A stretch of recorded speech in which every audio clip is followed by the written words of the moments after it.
Hey everybody, Dr. Mork here again. Have you ever had an intense emotional experience that you didn't quite know what to do with? It felt intolerable to you? You probably have. I think we all have.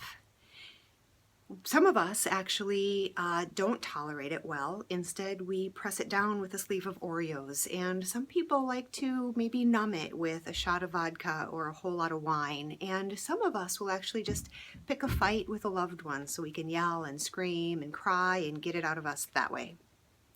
In 1962, Schachter and Singer, a research team, actually did a genius experiment where they took college-age men and they shot each one of them with a shot of adrenaline. And then they randomly assigned these guys to one of two waiting rooms. In this waiting room was a research assistant who was disguised as a participant, who was livid. He was so angry. Who do they think they are? What was in that shot? I could be having an allergic reaction for all they care. I'm going to call my lawyer. And over here in this room was a research assistant disguised as a participant who loved science. He was so excited.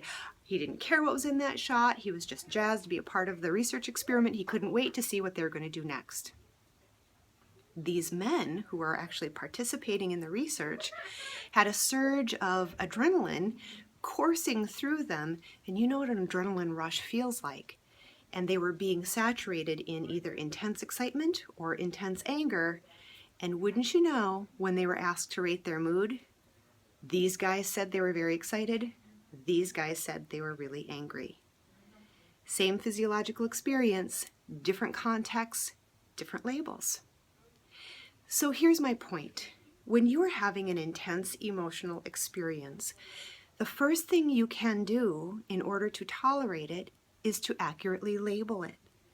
When I'm doing a presentation, I have that adrenaline surge. My heart is pounding, I have butterflies in my stomach, my hands are sweaty, I have a roar in my head, I'm not breathing very deep. I could tell myself I'm terrified, which is pretty accurate. I probably am. Or I could tell myself I'm excited, which is also pretty accurate. I probably am.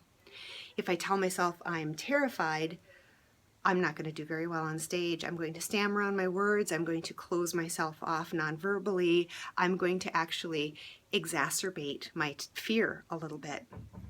If I tell myself I'm excited, which is also true and just as accurate, it's much more tolerable because it is a much more pleasant experience.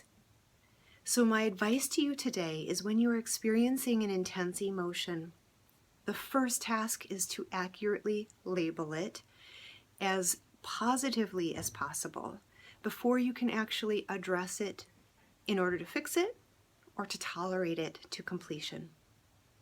I'm Dr. Mork. Please don't forget to laugh. I'll see you soon.